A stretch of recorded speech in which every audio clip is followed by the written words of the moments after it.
नमस्कार आप सभी को। कैसे हैं आप सभी लोग? आशा करते हैं कि आप सभी लोग अच्छे होंगे। और आज के सेशन में आरआर चैनल पे चाचा भतीजे की जोड़ी आ चुकी है। हम सभी लोग अपने इस चैनल के माध्यम से आप लोगों के ज्ञान अर्जन में वृद्धि, आप लोगों को अपने आसपास के अच्छी रोचक बातें और साथ में धार्मिक बातें जानकारी देने की कोशिश कर रहे हैं।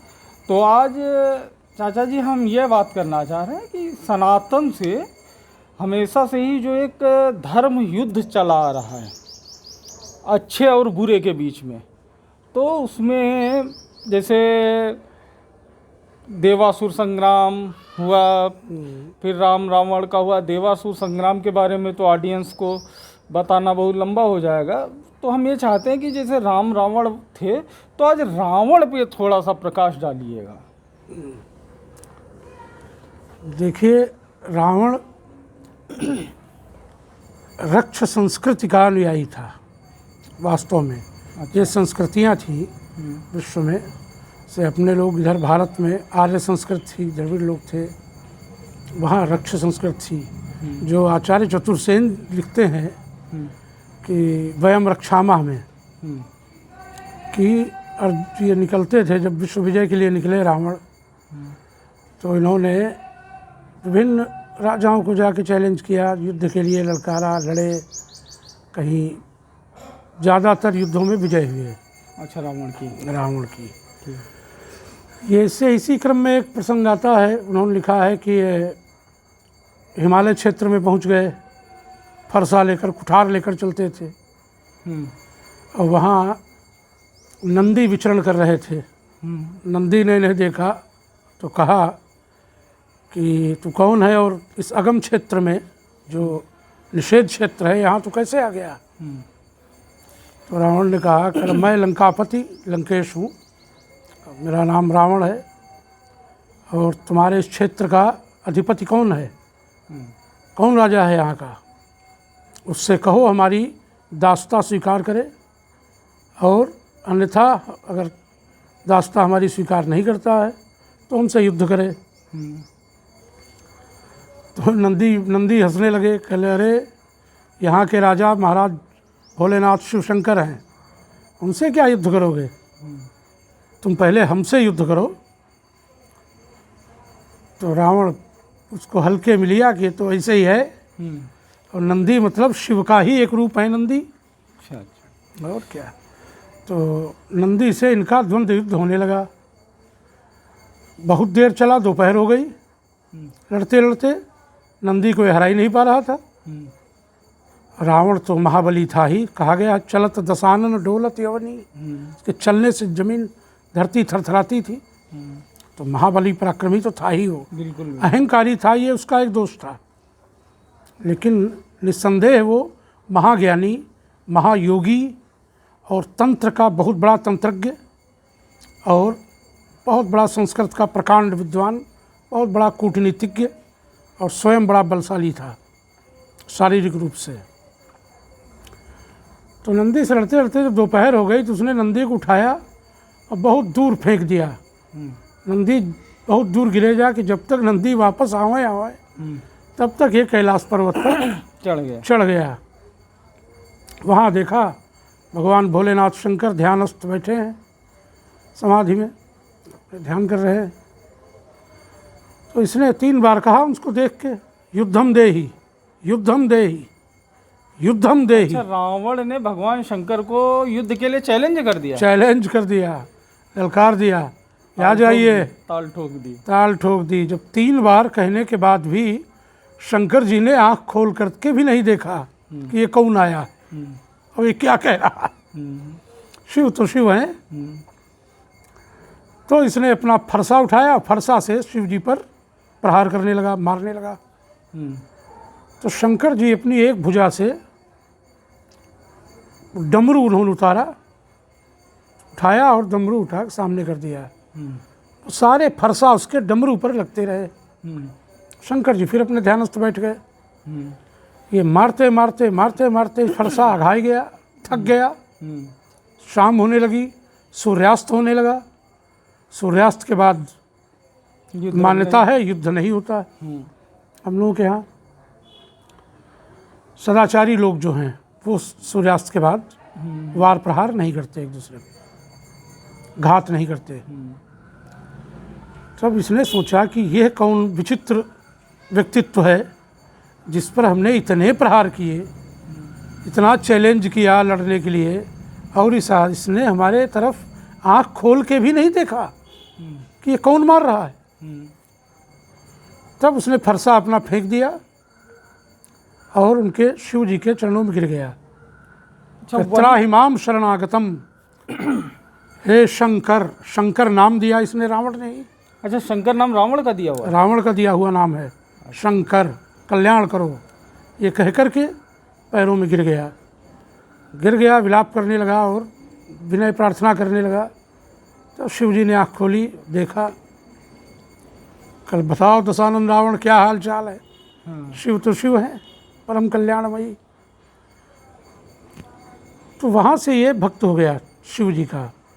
फिर अन्य बहुत से प्रसंग हैं, जो कभी कैलाश पर्वत को लेने गया, ये लंका से रोज़ पूजा करने आता था हिमालय। अच्छा, लंका से प्रतिदिन पूजन करने आता था शिव जी की, और बहुत विकट साधना की उसने शिव की।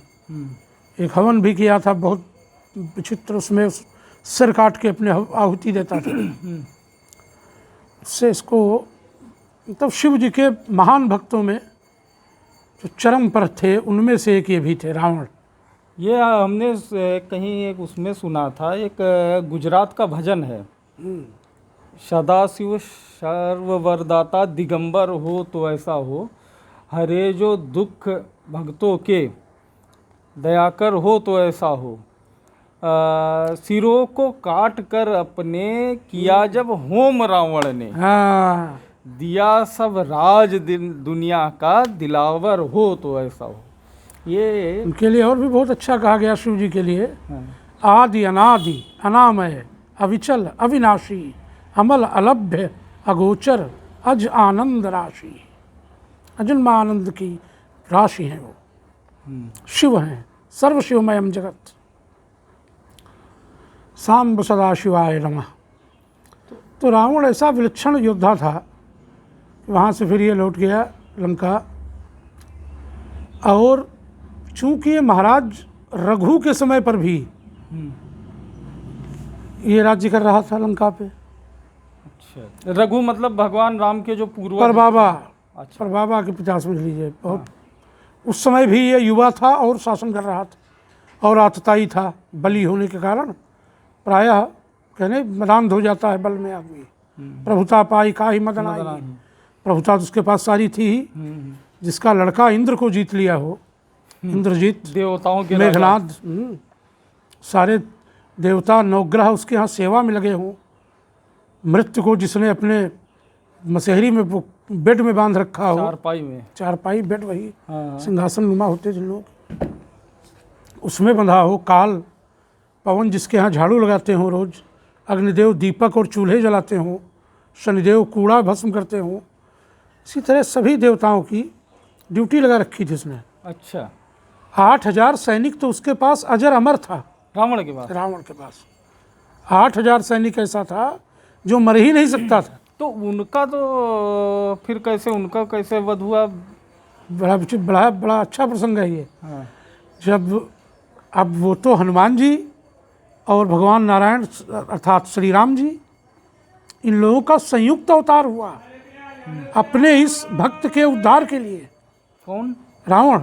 अच्छा, रावण शिव भक्त था और ये जानता था, क्योंकि नाभिकुंड पीयूष बस याके नाथ जियत रावण बलता के, कि उसने यौगिक शक्ति से अपने शरीर का अमृत तत्व वो नाभि में इकट्ठा कर लिया था, जिससे वो जीवित रहता था और अमर हो गया था। ये प्रसंग थोड़ा सा हम दूसरी तरफ ले चल रहे हैं। ये आपने जो बोला कि सभी के शरीर में अमृत का तत्व होता है, हम लोगों का तत्व बाहर जाता रहता है, उसके लिए नियंत्रित नहीं कर पाते। उसके लिए खेचरी मुद्रा से इसकी प्रारंभ किया जाता है। खेचरी क्रिया योग वगैरह अपने है। हाँ, क्रिया योग में ही खेचरी है शायद। हाँ, क्रिया योग में ही। और ये खेचरी और क्रिया योग शिक्षा पद्धति है जो ये भगवान शंकर ने महर्षि अगस्त्य को दी। फिर महर्षि अगस्त्य से आज भी जो बड़े बड़े योगी ये महात्मा साधक हैं वो कर रहे हैं। साधक, हाँ, उन्होंने महाअवतार बाबा जी को दी थी। सुनते हैं कि रावण ने भी कृत्या सिद्ध कर रखी थी। हाँ, नहीं, उसकी तो संहिता लिखी थी पूरी। रावण संहिता है उनकी। तो प्रसंग कहाँ पे था? प्रसंग अपने अमृत पूरा हाँ, नाभि अमृत में। तो नाभि में इकट्ठा कर रखा था। 8000 सैनिक उसके अमर थे। लंका पूरी उसकी कीलित थी अभिमंत्रों से। अच्छा, नाम लंकिनी एक निश्चरी, हाँ, तो लंकिनी नाम की निश्चरी उसकी सुरक्षा पहरा देती थी। तो हनुमान जी के जाने पर वो गेट पर मिली थी, जिससे मुठिका एक महाकपि मनहनी रुधिर बमत धरनी धनवनी। हनुमान जी ने उसको एक घूसा मारा। पुलिस संभारी उठी सो लंका, जो रिपानी कर बिना सशंका। जब रावण नहीं ब्रह्म वर दीना, चलत बिरंज का मोहि चीना। विकल होय जब कपि के मारे, तब जाने सुनिश्चर संहारे। पर मैं समझ गई आप भगवान शिव का ही स्वरूप है, हनुमान जी हैं आप। अब ये मुझे ब्रह्मा जी ने वरदान दिया था कि जब किसी वानर के मारने से तुम विकल हो जाओगी, परेशान हो जाओगी, तब समझ लेना कि निश्चरों का अंत आ गया है। ये कहते हुए वो स्वर्गधाम चली गई। ऐसा महाबलशाली रावण, जिसके लिए कई बातें बहुत गलत तरीके से उसका चित्रण किया जाता है उसके चरित्र का। ये सत्य है कि वो प्रारंभिक काल में वो अनाचारी दुराचारी हो गया था, क्योंकि वो इतना बलवान और इतनी ज़्यादा शक्तियाँ थीं उसके पास कि उसके मद में मदान्ध हो गया था। लेकिन इसके साथ ही वो भक्त भी बहुत बड़ा था, ज्ञानी भी बहुत बड़ा था।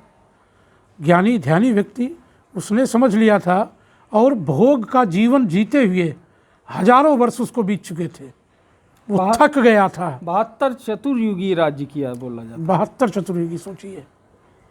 एक चतुर्युग है, सतयुग द्वापर त्रेता कलयुग, त्रेता द्वापर कलयुग, सतयुग द्वापर त्रेता, सतयुग त्रेता द्वापर कलयुग, सतयुग के बाद त्रेता, त्रेता के बाद द्वापर, द्वापर के बाद कलयुग। 4 युगों में एक चतुर्युगी हुई। ऐसी 72 चतुर्युगी उसने शासन किया। तो वो ऊब गया था जीवन से, जीवन के भोगों विलासों से, और वो मुक्ति मोक्ष चाहता था। वो ये जानता था कि साधारणतया तो तीनों लोक में कोई ऐसा है ही नहीं उन्हें जो उसको वध कर सके, उसको मार सके। नहीं, उसको वरदान भी था कि वरदान भगवान था। स्वयं आएंगे उसको मुक्ति दिलाने के लिए। तभी रघु के बाण से बच गया था। हाँ, वो बाण रखा गया था, तो रघु ने निकाल लिया था मारने के लिए, संधान करने के लिए। नहीं, मानस में एक ऐसा भी है, जब जनक जी को कहते हैं खरदूषण मौसम बलवंता तिनय को मारे बिन भगवंता। हाँ, समझ तो तभी गया था। और तब इनसे कुछ है वो चौपाई थोड़ा देखिए यहाँ पे वाल्मीकि रामायण में लिखा है, जब निश्चर ने जाके बताया और ये दूत गए, भगवान राम के दूत, कि मान जाइए और सीता को वापस कर दीजिए, युद्ध मत करिए, इसमें तुम्हारा कल्याण है, मारे जाओगे तुम्हारे कुल का नाश हो जाएगा। तब रावण ने क्या कहा है? जानामि रामम रघुवंशनाथम जानामि सीताम जनक प्रसूताम जानामि निजं च वधम दशास्य तथापि सीताम न समर्पयामि। कल जानामि रामम रघुवंशनाथम, कि रघुवंशनाथ भगवान श्री राम को मैं जानता हूँ। जानामि सीताम जनक प्रसूताम, कल सीता को भी मैं भली भांति जानता हूँ, जो जनक प्रसूता, जनक की पुत्री हैं और माँ जगदम्बा हैं। कल जानता ये भी मैं हूँ, जानामि निजम च वधम दशास्य, कि मेरे 10 सर काट दिए जाएंगे और मेरा वध हो जाएगा, मैं मार डाला जाऊँगा। कल मैं यह भी जानता हूँ, तथापि सीताम न समर्पयामि, फिर भी सीता को वापस नहीं करूँगा। राम आए, मुझसे युद्ध करें, मेरा वध करें और सीता को ले जाएं, मुझे मुक्ति दें, सीधी बात। सीता जी को वो माँ मानता था। मनमोह चरण बंदी सुख माना। जब वो, हाँ, सीता जी को लाया है, ऐसा नहीं है। जहाँ पे धनुष बाण का धनुष यज्ञ थी, कहते लोग कि धनुष नहीं उठा पाया। क्यों नहीं उठा पाता? वो उसने कोई प्रयास ही नहीं किया। रावण बाण छुए नहीं चापा। हाँ, वो तो गया ही नहीं। हाँ। इसका तुलसीदास जी ने हाथ नहीं लगाया उसने। अच्छा प्रसंग याद आ गया। अच्छा, तुलसीदास जी ने इसका एक बहुत रोचक वर्णन किया है कवितावली में, कि ढिगति उर्वी अति गुर्वी सर्व पब भय समुद्र सर्व्याल बधिरते काल विकल दिग्पाल चराचर दिग्गय अंदलर खरत परत 10 कंद मुख भर। यहाँ भी कहा है कि जब वो हुआ धनुष भंग तो रावण भी मुँह के बल गिरा है।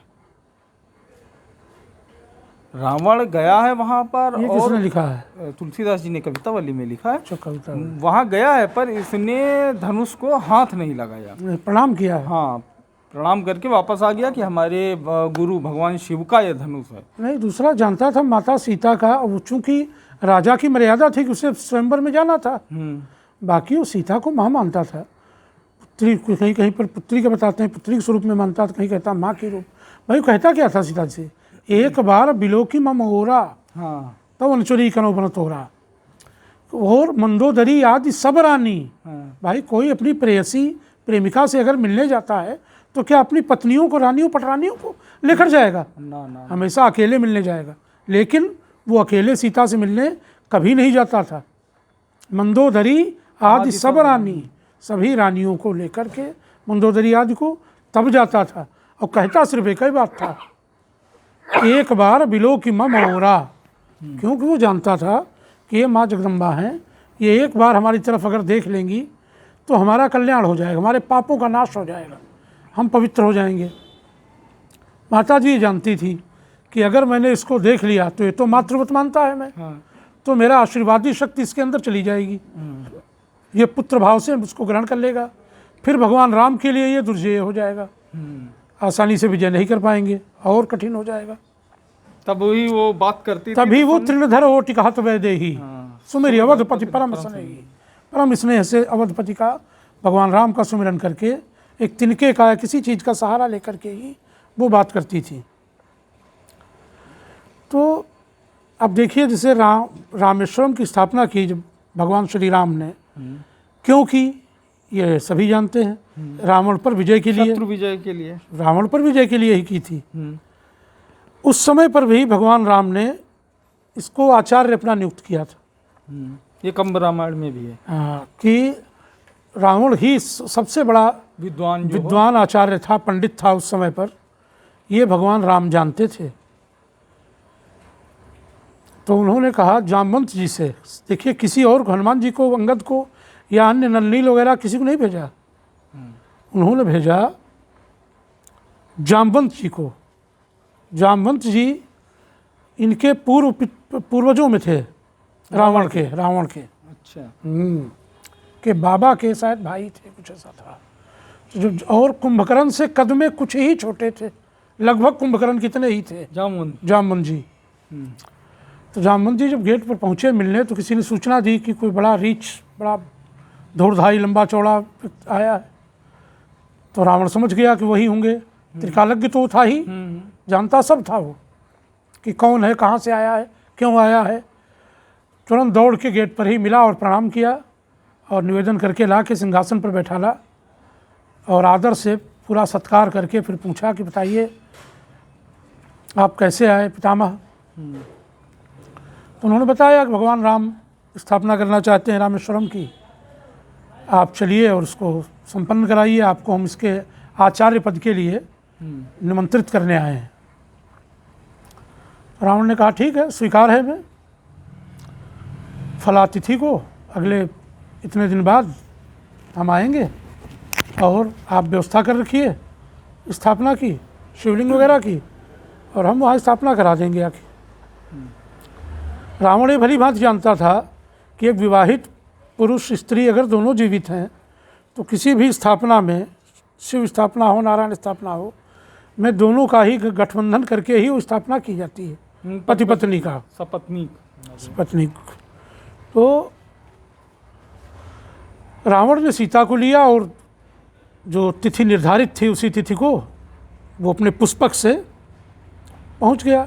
सीता जी को समझा के ले गया था कि आप वहाँ कुछ ऐसा नहीं करेंगी, हमारे आदेश का पालन करेंगी, और जब हम बुलाएंगे तब आप आएंगी, जब हम इशारा करेंगे आप जाके पुष्पक पर बैठ जाइएगा। तो जब वहाँ पहुँचा हो रावण यज्ञ स्थल पर,